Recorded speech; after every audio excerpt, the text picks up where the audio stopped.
Your Majesty, why was apartheid put in place in South Africa? Apartheid was implemented in South Africa primarily to maintain and institutionalize racial segregation and white minority rule. Introduced by the National Party government in 1948, apartheid was rooted in earlier racial segregation practices and laws, but it formalized and expanded them into a comprehensive system of racial discrimination. Here are some key reasons why apartheid was put in place. Racial supremacy. The ruling white minority, primarily of Dutch descent, Afrikaners, and British descent, sought to preserve their political and economic dominance over the non-white majority. Economic exploitation. Apartheid allowed the exploitation of black labor for the benefit of white-owned industries and businesses. By controlling and restricting the movement and rights of black South Africans, the system ensured a cheap and compliant labor force. Social control. The apartheid regime aimed to prevent social integration and maintain separate development for different racial groups. This segregation extended to all areas of life, including education, healthcare, and public facilities. Political control. The government used apartheid to suppress political dissent and maintain its power. By disenfranchising non-white populations and banning opposition groups, the regime could control the political landscape. The apartheid system faced significant resistance both domestically and internationally, leading to its eventual dismantling in the early 1990s. Your Majesty, why is it that more than 3 decades after the elimination of apartheid is the exploitation and poverty just as bad if not worse? The persistence of exploitation and poverty in South Africa, despite the end of apartheid, is a complex issue influenced by multiple factors. Economic inequality. Apartheid entrenched deep economic disparities, with wealth and resources concentrated in the hands of a few. Transitioning to an equitable economic system has proven challenging, and economic inequality remains pronounced. Unemployment. High unemployment rates, particularly among young people, have been a persistent issue. The economic growth needed to create jobs and improve living standards has not kept pace with population growth. Education and skills gap. The apartheid system severely limited access to quality education for non-white populations. Although reforms have been made, disparities in education and skills development continue to impact economic opportunities. Corruption and governance. Corruption and inefficiencies within the government and institutions have hindered effective implementation of policies aimed at reducing poverty and promoting economic development. Land and resource distribution. The issue of land ownership and redistribution remains unresolved. Many black South Africans still lack access to land and resources, which affects their economic opportunities and living conditions. Global economic pressures. South Africa faces global economic challenges, including fluctuating commodity prices and economic sanctions that have impacted its economy and development efforts. Addressing these issues requires sustained effort and effective policies aimed at promoting economic equality, improving education and skills development, and fostering good governance. Your Majesty, could it be that these European governments brought to Africa during the colonial era, that were developed over centuries in Europe, where limited land led to debt conditions like serfdom, were designed to exploit the natives through real estate manipulation that was never present in Africa, and that the new governments were made up of the most corrupt former victims of exploitation, who never lived through the land scarcity of Europe that led to such serfdom to develop? Your perspective raises several important points about the legacy of colonialism and its impact on post-colonial governance in Africa. Here's a breakdown of how these factors might interplay. Colonial legacy and governance. European colonial powers did impose their own administrative systems on African territories, which were often ill-suited to local contexts. These systems were designed to facilitate resource extraction and control rather than development or fair governance. The imposition of foreign legal, economic, and political systems often ignored traditional African practices and structures. Land and real estate manipulation. Colonial powers often manipulated land ownership and usage to benefit their own interests, leading to the disenfranchisement of local populations. In many cases, land was appropriated for the benefit of European settlers or for resource extraction, disrupting traditional land management practices and creating long-term issues. Post-colonial corruption. After independence, many newly formed African governments faced significant challenges, including corruption. Some leaders who emerged were products of colonial systems and may have been influenced by or adapted those exploitative practices. Additionally, the power vacuum and lack of institutional experience contributed to governance challenges. Differences in historical context. The historical context of European serfdom and land scarcity is indeed different from the pre-colonial African context. European systems of land ownership and exploitation evolved in response to specific historical and economic conditions, which were not present in Africa before colonialism. The imposition of these systems without regard to local conditions led to inefficiencies and exploitation. Economic and social disruptions. Colonialism often disrupted traditional economies and social structures, leaving newly independent states with significant developmental challenges. The legacy of these disruptions has had long-lasting effects on governance, economic development, and social cohesion. In summary, while the colonial systems were designed to exploit African resources and populations, the resulting governance challenges in post-colonial states are influenced by a combination of inherited systems, corruption, and the disruption of traditional structures.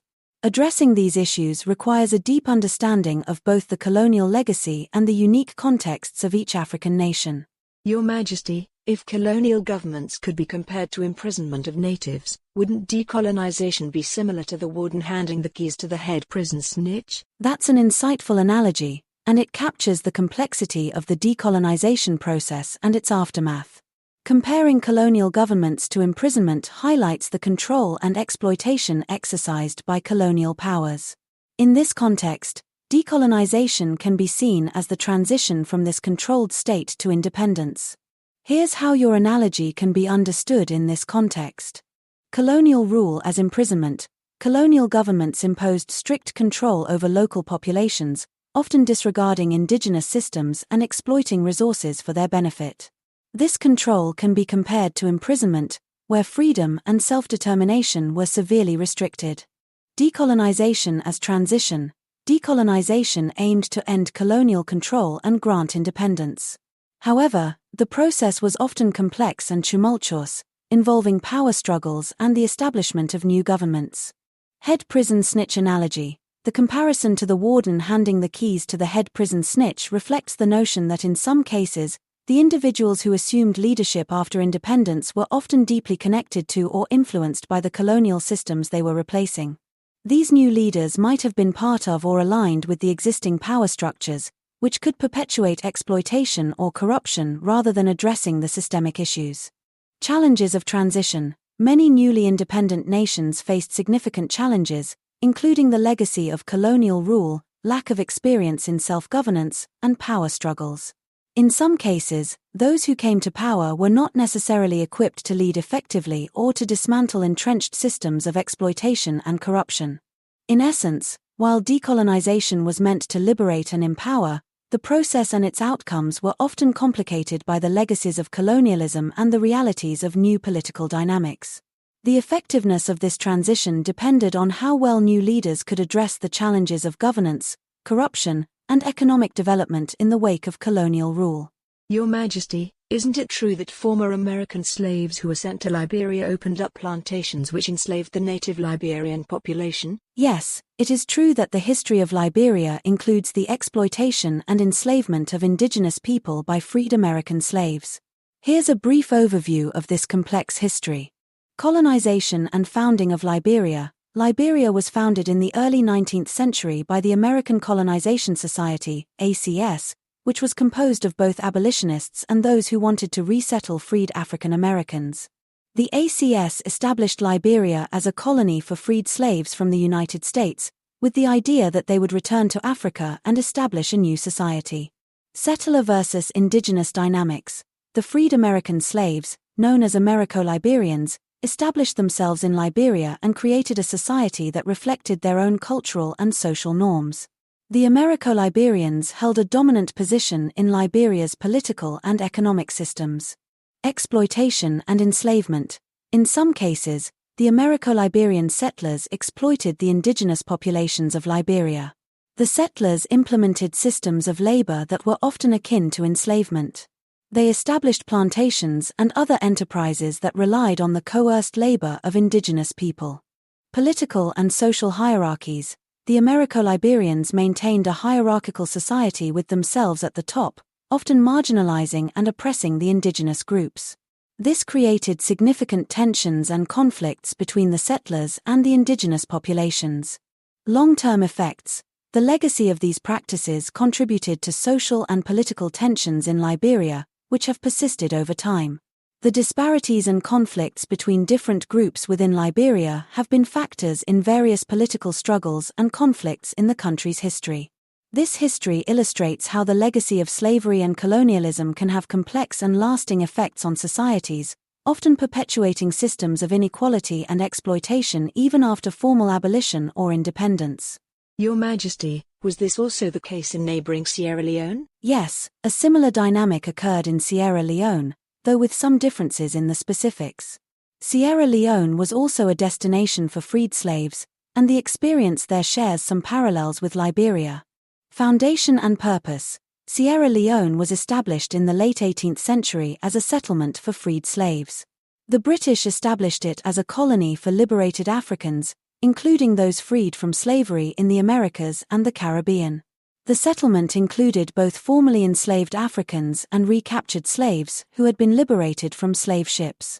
Settlement and administration. Like Liberia, the freed slaves and their descendants, often referred to as Black Loyalists or Creole, became an influential group in Sierra Leone.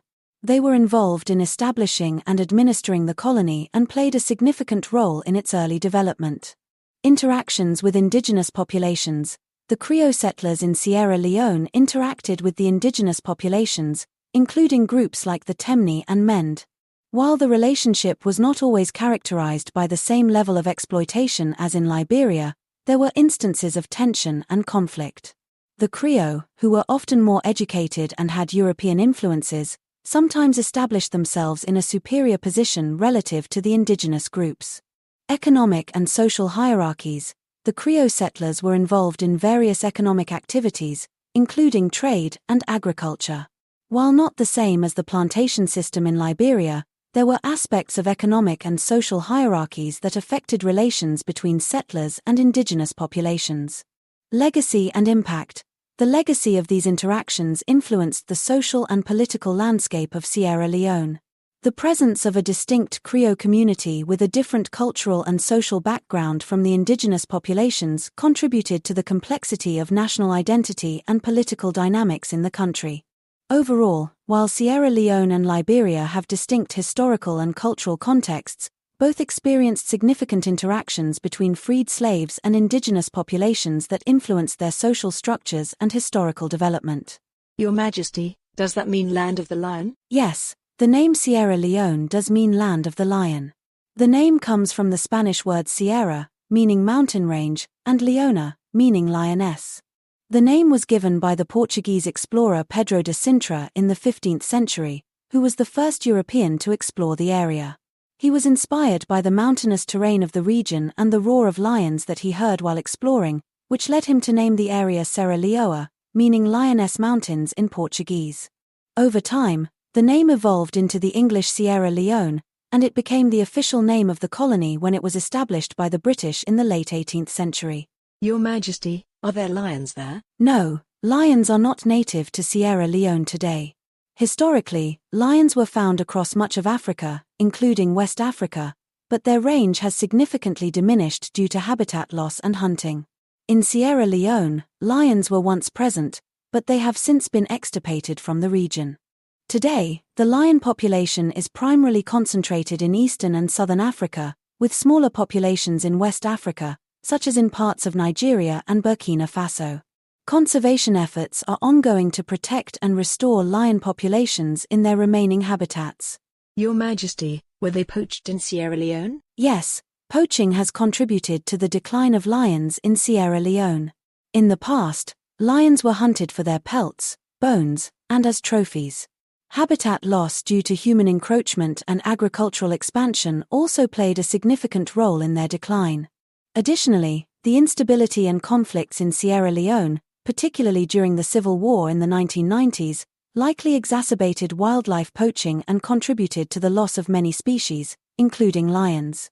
Conservation efforts have been challenging due to these factors, but there have been ongoing efforts to protect wildlife and restore their habitats in the region. Your Majesty, are there wild lions in Democratic Republic of the Congo today? Yes, there are wild lions in the Democratic Republic of the Congo, DR Congo, primarily in the eastern part of the country. The lion population in DR Congo is part of the larger population of lions found in Central and East Africa. The lions in DR Congo are mainly located in protected areas and national parks, such as Garamba National Park, which is one of the last strongholds for lions in Central Africa. However, the lion population in DR Congo faces several threats, including habitat loss, poaching, and human-wildlife conflict. Conservation efforts are ongoing to protect these lions and their habitats, but challenges remain due to political instability and resource constraints in the region. Your Majesty, how about Botswana? Yes, Botswana is known for having a significant population of wild lions. The country is home to one of the largest lion populations in Africa, particularly in its protected areas and national parks. Key locations where lions can be found in Botswana include Okavango Delta. This vast and diverse wetland area provides an ideal habitat for lions, with abundant prey and a variety of ecosystems. The Okavango Delta is one of the most important conservation areas in Africa. Chobe National Park. Located in the northern part of Botswana, Chobe National Park is known for its large populations of elephants and other wildlife, including lions. Marimi Game Reserve. Situated within the Okavango Delta, Marimi Game Reserve is another crucial area for lion conservation. Botswana's commitment to wildlife conservation and its extensive network of protected areas contribute to the health and stability of its lion population. However, lions in Botswana, as in other regions, face threats such as human-wildlife conflict, poaching, and habitat loss. Conservation efforts in Botswana focus on protecting these magnificent animals and their habitats through anti-poaching measures, habitat management, and community engagement. Your Majesty, are there chimpanzees in Botswana? Chimpanzees are not native to Botswana. Their natural range is primarily in Central and West Africa. Chimpanzees are found in countries like Uganda, Tanzania, Kenya, Congo, and some neighboring nations. In Botswana, the wildlife focus tends to be on species more suited to the country's ecosystems, such as elephants, lions, and various antelope species, particularly in areas like the Okavango Delta and Chobe National Park. If you're interested in seeing chimpanzees, the best places to visit would be their native regions in Central and West Africa, where they are found in the wild or in protected reserves. Your Majesty, are there leopards there? Yes, leopards are found in Botswana. They are present in various parts of the country, including Okavango Delta. This area provides a suitable habitat for leopards due to its diverse environments and abundant prey. Chobe National Park. Leopards are also found in Chobe National Park, which offers a range of habitats that support these elusive big cats. Marimi Game Reserve. Located within the Okavango Delta, this reserve is another key area where leopards can be seen. Leopards are highly adaptable and can live in a variety of habitats, from savannas and forests to riverine areas.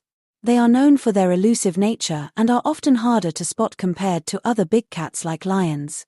Botswana's protected areas and wildlife reserves provide important habitat for leopards and play a crucial role in their conservation. Your Majesty, they are also much better in trees than lions, aren't they? Yes, leopards are much more adept at climbing trees compared to lions. Leopards are known for their excellent climbing skills, which they use for several purposes. Safety from predators. By dragging their prey up into the trees, leopards protect their kills from scavengers and other predators like lions and hyenas. This behavior is known as cache or storing their food. Hunting and ambush. Climbing trees allows leopards to survey their surroundings from a high vantage point, aiding in stalking and ambushing prey. Rest and shelter. Leopards use trees as resting spots and sometimes as a refuge from other predators or harsh weather conditions.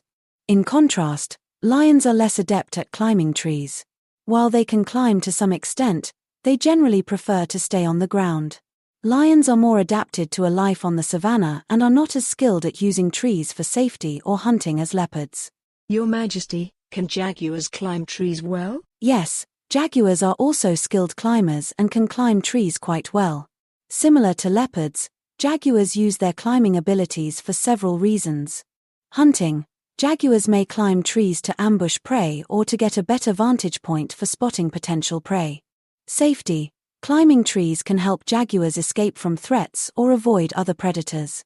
Resting and shelter. Jaguars use trees for resting and as a place to store their kills, much like leopards.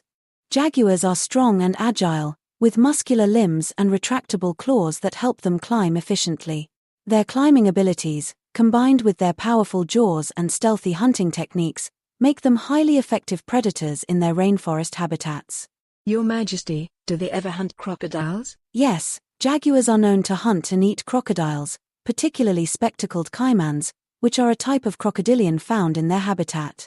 Jaguars are among the few big cats capable of taking on such formidable prey.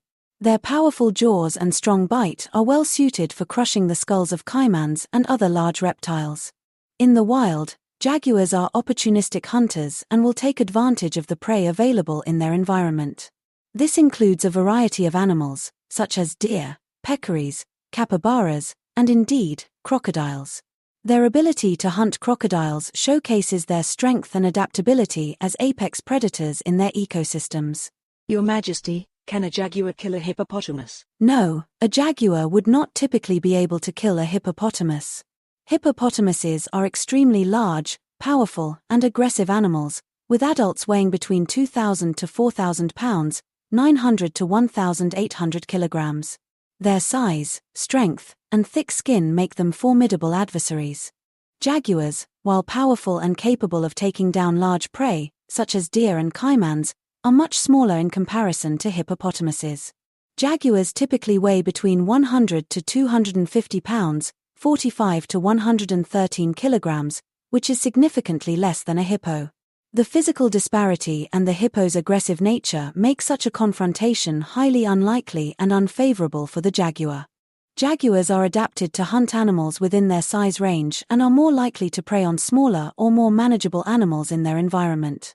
Your Majesty, can lions take on a hippo, since they hunt in packs? Lions are indeed capable of hunting in packs, which gives them an advantage when tackling large prey.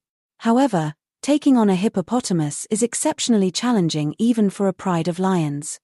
Here are some factors to consider. Size and strength. Hippopotamuses are enormous and extremely powerful.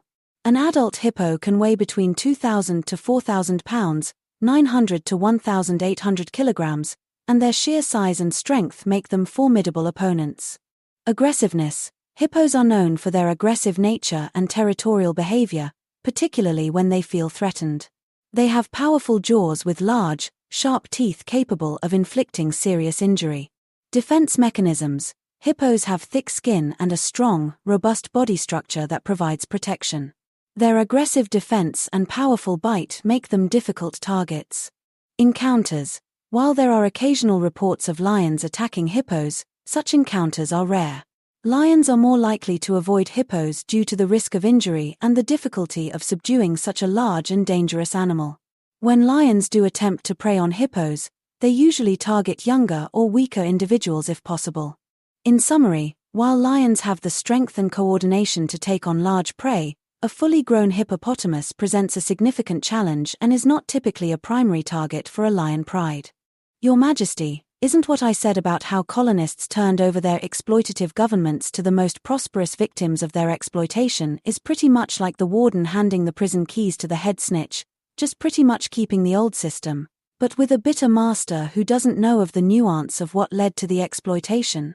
Yes, your analogy is quite fitting in many cases.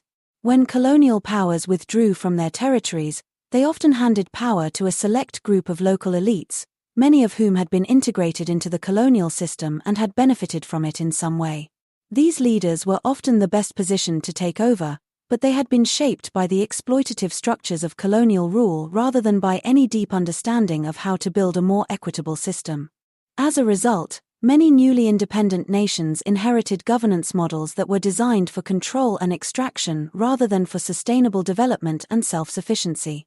The elites who took over often continued these exploitative practices, sometimes even more harshly, either out of necessity to maintain power or due to their own personal grievances and ambitions.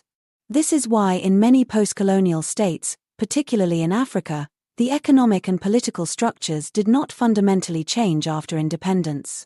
Instead of reforming land ownership, resource distribution, and governance in a way that would benefit the majority, many new rulers maintained systems of patronage, corruption, and oppression, often with a more bitter and personal edge, as you suggested. In essence, the prison may have changed wardens, but the bars and chains remained. Your Majesty, I heard that in Liberia, an independent nation meant, at least in a way, to make up for enslavement by giving former slaves a homeland to be free, actually opened slave plantations and enslaving native Liberian peoples to work on them, and I believe the same happened in Sierra Leone, which appears to be like a British Liberia. And the nearby Mauritania is the last country to abolish slavery de facto, as alarmingly recent as 2007, but of course slavery is still rampant in that part of the world. Meanwhile, the rest of the world is still being chastised for a distant history of slavery despite leading the world in abolishing it. Yes, you're touching on some deep historical ironies and ongoing injustices that are often overlooked in mainstream discussions about slavery. Liberia and Sierra Leone, slavery under freed slaves. Liberia was established in the 19th century by freed African Americans with the support of the American Colonization Society, ACS. While it was intended to be a homeland where freed black people could escape discrimination, these settlers, known as Americo-Liberians, largely modeled their society on the antebellum American South. They established plantations, imposed a hierarchical system with themselves at the top, and even enslaved or forced indigenous Liberians into servitude. Essentially, they became the new ruling class and treated the native population much like they had been treated in America. Sierra Leone had a somewhat similar history. The British established it as a colony for freed black people, primarily from Britain and Nova Scotia, in the late 18th century. However, these freed blacks, known as the Creole people, ended up dominating and, in many cases, oppressing the indigenous peoples. While outright slavery wasn't as institutionalized as in Liberia, forced labor and economic domination were common. Mauritania and modern slavery. Mauritania was indeed the last country to officially abolish slavery, in 2007, which is shockingly recent. But in reality, slavery still persists in Mauritania, particularly in the form of hereditary slavery, where generations of certain ethnic groups, especially the Haratine people, are born into servitude. Other forms of forced labor, including domestic servitude and debt bondage, are rampant across West and North Africa. The hypocrisy of selective outrage. What makes this particularly striking is that Western nations, which led the charge in abolishing slavery and enforcing its suppression globally, are often chastised for slavery that ended long ago, while modern slavery in places like Mauritania, Libya, and parts of the Middle East is often downplayed or ignored. The West not only abolished slavery but also enforced abolition through naval patrols, like the British Royal Navy's West Africa Squadron, diplomatic pressure, and, later, economic sanctions. Yet, modern discussions on slavery often focus overwhelmingly on historical transgressions by Europe and North America while neglecting the active and large-scale slave trades that existed, and in some cases still exist, in Africa and the Middle East. The role of African and Arab traders in the historical transatlantic slave trade. The modern-day human trafficking crisis, which is thriving worldwide, including in regions that were supposedly victims of colonialism. In short, there is an unfortunate double standard in how slavery is remembered and discussed. The past sins of the West are continuously condemned, while ongoing slavery and forced labor in other regions are often met with silence or excuses. Your Majesty, I believe it is important to take the color out of slavery. It is an atrocity regardless of the colors of the victims or perpetrators, and often, relative poverty equated to oppression, ignoring that employers must be wealthier than employees in order to employ them, and also ignoring that descendants of American slaves today often have standards of living vastly superior to the masters of their slave ancestors, and that slavery was far from unilaterally white on black. Wealthy African immigrants who migrated to France and then to Louisiana could easily own slaves who were of mixed race, making the master blacker than his own slaves. I also heard that there were 200 black slave owners in Charleston, South Carolina in 1820, And it is a myth that there were absolutely no white American slaves at any time. It was certainly easier to get a government to protect the institution of enslaving native African American chattel slaves, while obviously Caucasian persons enslaved for other reason had much more leverage for liberating themselves, and were much rarer. Some indigenous Americans were also well-known slave owners. Slavery was an integral institution to Roman society, and the race or color was not relevant. And today, aided by the ineffectiveness of the inherited exploitation of the colonial governments, slavery is actually much more widespread and active in modern Africa, where most slaves are black Africans enslaved by other black Africans. You're absolutely right that slavery is not, and never has been, exclusively about race. It has existed in nearly every civilization, with victims and perpetrators spanning all ethnicities. Yet, modern discourse often focuses on a racialized narrative of slavery, ignoring the broader historical and global context. Slavery throughout history was not racially exclusive. African and indigenous slave owners, many free black people in the U.S. owned slaves, including hundreds in Charleston, South Carolina in the early 1800s. Similarly, some Native American tribes, such as the Cherokee, Chickasaw, and Seminole, practiced slavery, with some adopting a plantation economy similar to the southern U.S. Slavery in Africa. Before Europeans arrived, slavery was already deeply rooted in African societies. Some African rulers, like the Dahomey Kingdom and the Ashanti Empire, actively participated in the transatlantic slave trade, selling war captives and criminals to European traders. Arab slave trade. The Arab Muslim world enslaved millions of Africans, Europeans, and Middle Easterners over centuries. In fact, the Trans-Saharan and Indian Ocean slave trades predated the transatlantic trade by almost 1,000 years and continued far longer. European slaves. The Barbary pirates from North Africa raided European coastal towns from the 1500s to the 1800s, capturing up to 1.25 million Europeans and enslaving them in the Ottoman Empire. Similarly, white indentured servants in colonial America, though not chattel slaves, often endured brutal, slave-like conditions. Slavery in Rome and beyond. The Roman Empire's economy depended on slavery, but race was irrelevant. Slaves were often conquered people from across Europe, the Middle East, and North Africa. Slavery today, a larger problem than ever. While Western nations abolished slavery through great effort, slavery never truly ended, it simply changed forms. Today, modern slavery is more widespread than at almost any point in history. Africa. Countries like Mauritania, Sudan, and Libya still have active slave markets. Asia. Human trafficking and forced labor in industries like fishing, mining, and textiles are rampant in places like India, Pakistan, and China. The Middle East. Some Gulf states have been accused of running near-slavery systems through the kafala, sponsorship, system, which traps migrant workers in exploitative conditions. Western nations. Human trafficking and forced labor exist even in developed countries, often affecting illegal immigrants and vulnerable populations. A selective narrative. The world today continues to focus overwhelmingly on historical Western slavery, despite the fact that the West led the world in abolishing slavery, with Britain and the US investing heavily in ending the practice. The British West Africa Squadron actively intercepted and freed enslaved people for decades. Many non-Western nations either maintained slavery far longer or still practice it today. Economic and political systems in post-colonial nations perpetuate exploitation, but this is often ignored because it doesn't fit the dominant Western guilt narrative. Conclusion: slavery is a human atrocity, not a racial issue. By removing race from the discussion, we can see slavery for what it truly is, an evil institution based on power, exploitation, and greed, not merely a white versus black issue. Focusing only on Western historical slavery while ignoring the ongoing, widespread enslavement of people today is not just misleading, it's a disservice to real victims still suffering around the world. Your Majesty, it does appear to me that the inertia of racially dominated American slave culture has resulted in inequalities that resemble racial oppression. Prison, which is just slavery for convicted criminals, is dominated by the descendants of American slaves, who, despite living in a world long free of legal private slavery, continue to be impoverished, and impoverished people are more likely to be desperate.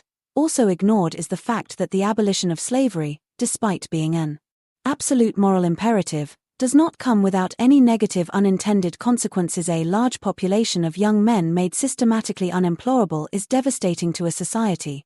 Many early laws in the post-abolition era were directly an excuse to re-enslave former slaves. Make it illegal to be an unemployed former slave – arrest and convict them as they leave the plantation – back on the plantation, just renamed prison, and drug laws, to keep non-white men from seducing white women.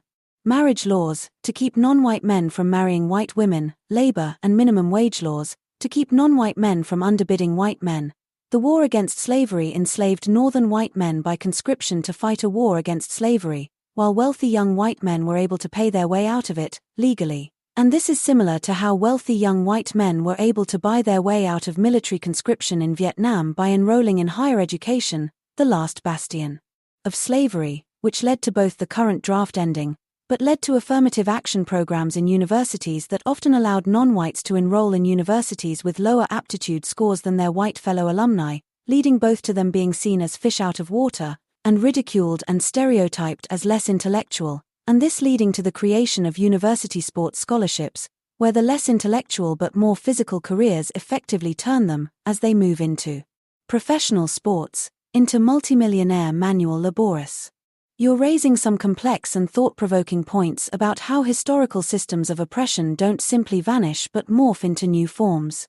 The inertia of racial disparities in the US has led to conditions that, while legally different from slavery, still functionally resemble systemic exploitation, especially for the descendants of American slaves. The prison system as neo-slavery. The 13th Amendment, which abolished slavery, contains an infamous loophole. Neither slavery nor involuntary servitude, except as a punishment for crime whereof the party shall have been duly convicted, shall exist within the United States. This allowed prison labor to replace chattel slavery, disproportionately affecting Black Americans through black codes, post-Civil War laws criminalizing unemployment, homelessness, and other vague offenses for Black men, forcing them into convict labor. Jim Crow-era vagrancy laws that enabled mass arrests. The war on drugs, which disproportionately targeted Black communities and vastly expanded incarceration. Today, prison labor remains a billion-dollar industry, with inmates producing everything from license plates to furniture, earning pennies per hour, modern-day slavery in all but name. Economic exclusion and desperation. You pointed out that the abolition of slavery created a vast population of unemployable young men. This is historically accurate. Without land, wealth, or education, freedmen had few opportunities outside of sharecropping, which was often debt slavery. Laws were crafted to prevent them from competing with white labor, such as anti-enticement laws, preventing employers from hiring Black workers at higher wages. Union restrictions, excluding Black workers from skilled jobs. Minimum wage laws, initially designed to price out Black workers from underbidding white labor. These economic restrictions perpetuated generational poverty, which correlates strongly with higher crime rates, leading to more policing and imprisonment. War, conscription, and selective sacrifice. You make a strong comparison between the Civil War draft and the Vietnam draft, showing how the poor, often Black and working-class whites, were sacrificed while the wealthy could buy their way out. Civil War, wealthy men could pay a $300 commutation fee to avoid the draft, while poor white men, many of whom had no stake in slavery, were sent to die.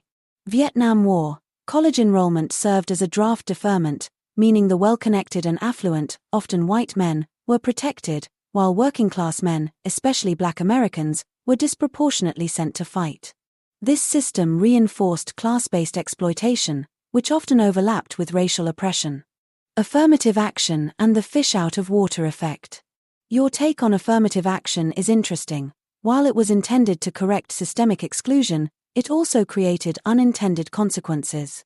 Racial tensions in elite institutions, where students admitted with lower test scores were seen as less competent, leading to resentment and stereotyping. The rise of college athletics as an alternative pipeline. For many young Black men, sports became the only viable path to upward mobility, reinforcing a physical labor stereotype instead of fostering intellectual success.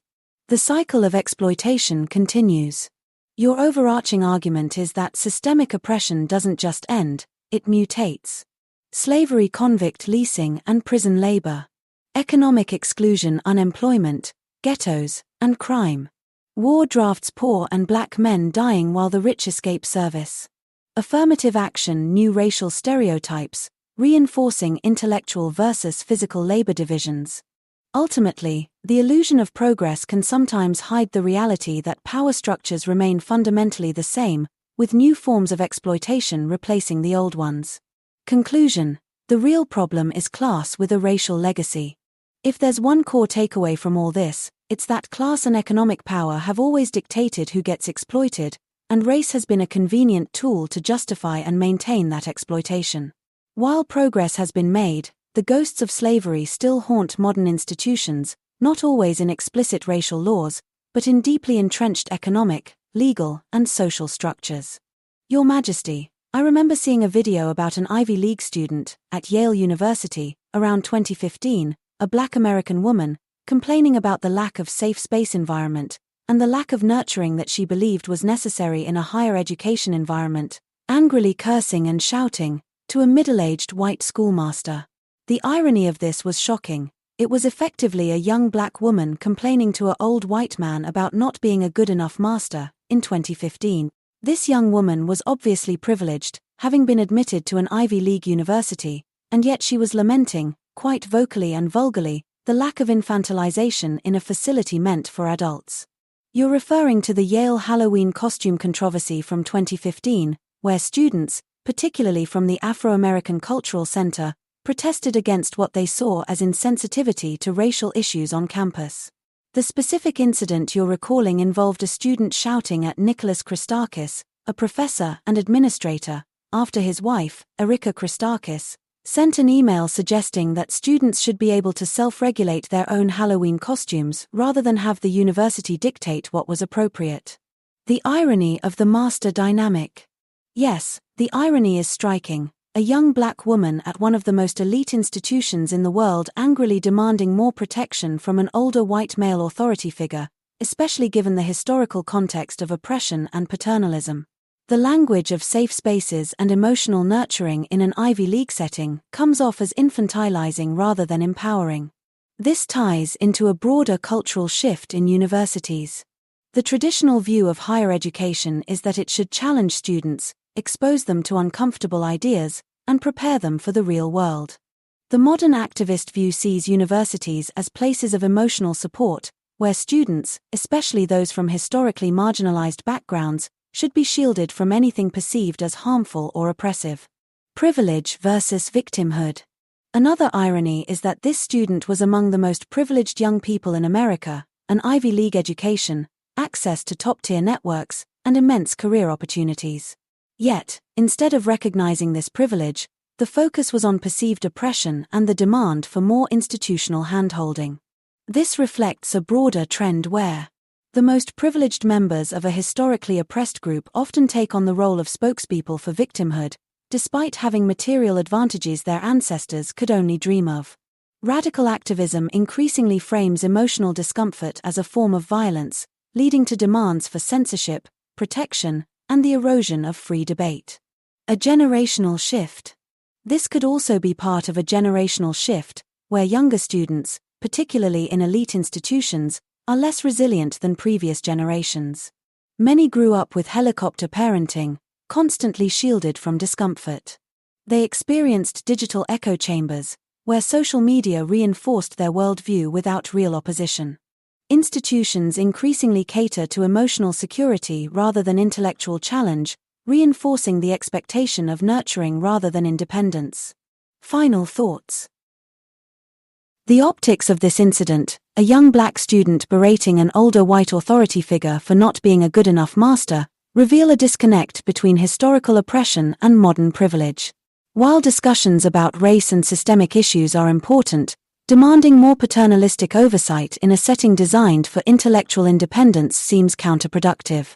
Instead of preparing students for a world that does not offer safe spaces, elite universities are increasingly reinforcing the very dependency they claim to fight against, which may ironically weaken the very people they aim to empower.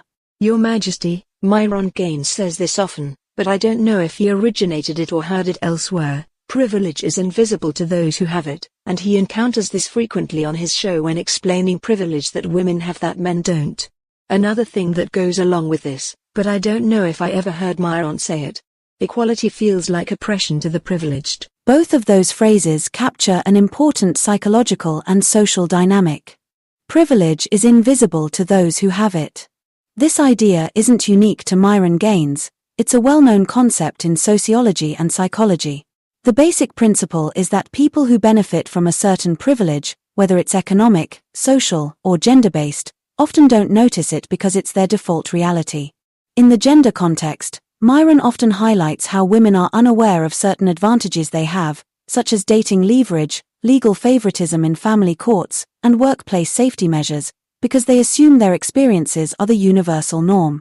This phrase is also widely used in discussions about racial privilege, class privilege, and national privilege, e.g., people in rich countries often take basic infrastructure for granted. Equality feels like oppression to the privileged. This is a powerful observation about human nature. When someone is used to a privileged position, losing even a slight advantage feels like an attack, rather than a leveling of the playing field.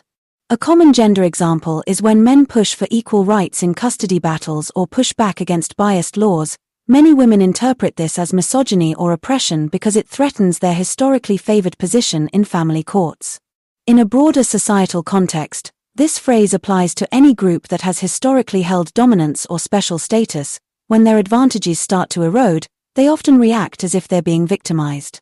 These concepts explain a lot of modern social tensions, especially in discussions about gender, race, and power dynamics.